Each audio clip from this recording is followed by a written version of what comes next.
Kale, I mean, you guys, that second half on Sunday, things really turned around from where you guys were, struggling first half, and then you guys kind of came out like lightning there. What was going right for you guys in that second half? I think we changed up our calls on offense a little bit. We had been running sort of our, I wouldn't say stall, but it's more of a get the defense to move a little bit before we play in the first half.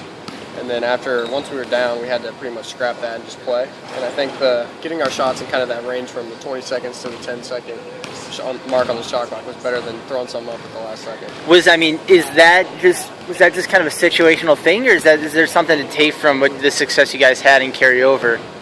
Carmody was saying after the game that maybe we should try to play like we did a little bit more in the second half and try to shoot in that, like I said, 20-second to 10-second range. Because when we shoot in desperation at the end, it's usually not the shot that we want. What about the defense switching over to the 1-3-1 zone? I know you guys switch up the defense all the time in the game, but how is that successful against the strong Indiana offense, the best offense in the nation? I think it created a lot of havoc. We got a couple steals, and it seemed to be working well. Then they settled down and kind of got into a rhythm more. But at first, in spurts, I think it's definitely effective. Now, everybody talks about you guys being a young team. Obviously, you being a freshman and the starting lineup are a key part of that. Is the notion of, or the idea of everybody needs to come together, all the young guys, especially all the pieces need to come into place. Is that overrated? Is that overblown? Or are you guys really still trying to click here as a team?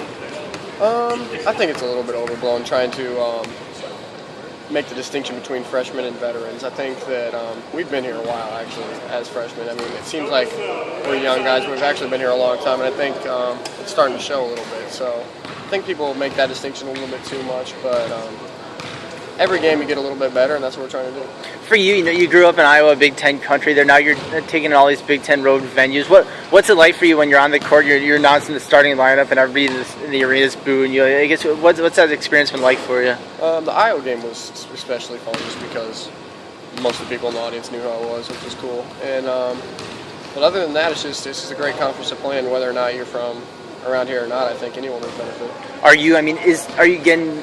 What's it like for you? I guess your first game on the road was Minnesota, if I'm not mistaken.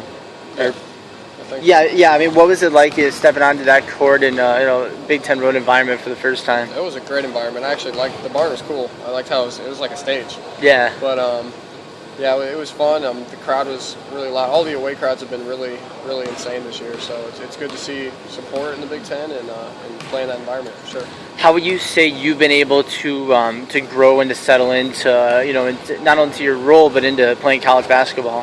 I think I've done fine. The nerves never really got to me like I thought they would. Like going back to, I thought it would be kind of like freshman year in high school where I was really nervous coming into my first high school game. I think I came in as a freshman in high school and didn't take my warm-up off. I ran on the court. But I thought stuff like that might happen as the transition was here, but it never happened. Now, I've seen your dad around the arena, and he looks like a nervous wreck. He is. I mean, have you had to talk to him? Like, what are your conversations like before and after each game? He's always like that. I mean, he can't bear to watch, so he's wandering. I'm looking for him kind of during the game, trying to see where Dad is, but he's always up in the rafters, and it's kind of been like that through high school as well. Well, I mean, how great is it though to have that support and have? I mean, obviously caring about you on the court there. Yeah. I mean, he may be a nervous wreck, or not really a nervous wreck. He just can't sit still. But he knows what he's talking about. He coached basketball at the college level, and it's great to have his advice. Have you been able to have the whole family for every game for the most part? Pretty much, yeah. Some of them where schedules have been weird, they've watched on TV, but yeah, they're close now, so I've been coming to most of them.